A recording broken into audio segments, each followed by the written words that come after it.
problem. As you guys know, was banned off of Twitter, but I also just got out of Facebook jail for 7 days. Yes, I didn't make any noise about that one, but there's serious discrimination going on, political discrimination. They are trying to propel voices that are liberal, propel voices that are Democrat, and silence those that are conservative, especially those that support our great president. So.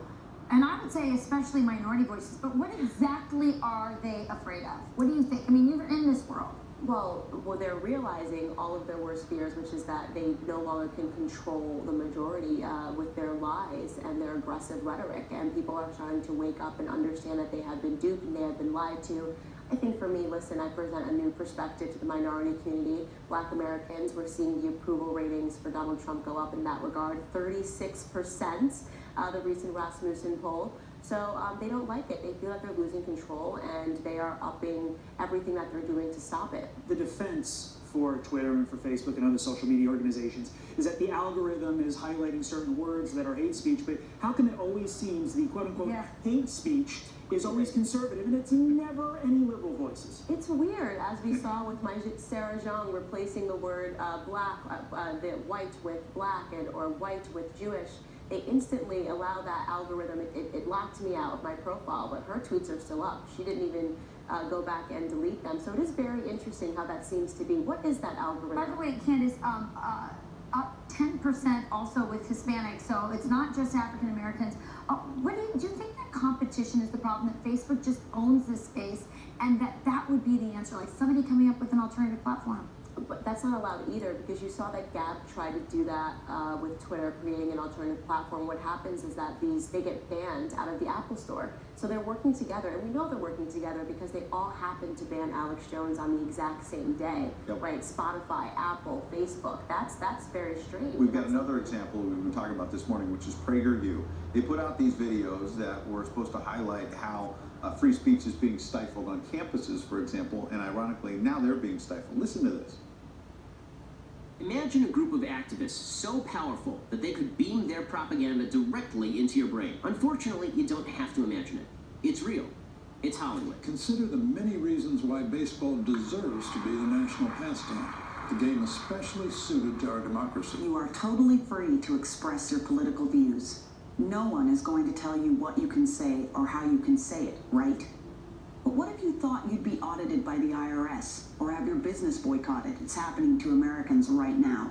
Well, Facebook censored that. Now they put out a statement saying we mistakenly removed these videos and have restored them because they don't break our standards. This will reverse any reduction in content distribution you've experienced. We're very sorry and are continuing to look into what happened with your page. And Candace, this seems to happen again and again. Here you got George Will with his bow tie saying, hey, baseball's really cool. He was so subversive. Yeah, they always seem to get caught. It's always an apology. They get their hand in the cookie jar and they go, oops, we didn't mean to do that. And it is funny how it seems to happen accidentally to so many conservative people and groups. And PragerU, could there be anything that's more safe, more proper, more vanilla, if you will? They really don't push the limits, and they are getting banned, which is extremely problematic. By the way, a little scoop I got to pass along. So the other night, Thursday night, I'm out with a couple of my buddies, Barry and Jeff. Jeff's an investor in Quality Italian, a great restaurant here. And who do I run into? But Candace Owens is having dinner there with Eric and Laura Trump. So I have to ask you, what's going on? Are you talking to them about getting more involved in the campaign? You're talking strategy? What's happening? I just love Eric and Laura Trump. They're amazing. You know, Laura is someone that I look up to. She's such an example of a strong woman. She never gets any praise, neither does Ivanka, but the things that she's gone through, I look up to her in many ways. And we're just always talking about how we can make things bigger. We're doing a really big event at Turning Point USA, the Young Black Leadership Summit. Is that October? That's in October, and we definitely will have the first family involved in many ways to be able to directly speak to the Black community. Candace, it's hard to believe that you only stepped out as a conservative 1 year ago. It's the anniversary this weekend. Absolutely. We want to show a little clip here of your first video. I think I might be a conservative. Look, it was a crazy election cycle, a lot of emotion. I simply think that we should maybe put the economical future of this country ahead of the social issues. That is all. And you were playing the role of your parents being outraged that you're a conservative. Yes, it's so amazing. It makes me so sentimental. I mean, look, a year ago, I was a girl on YouTube with the dream and idea a hope that maybe I could wake up the Black community into understanding that we've been voting for policies that have destroyed our families. I could never have imagined that it would lead to me meeting the president, meeting the first family, having lunch with Laura and Eric, Kanye West, getting rushed out of restaurants by Antifa.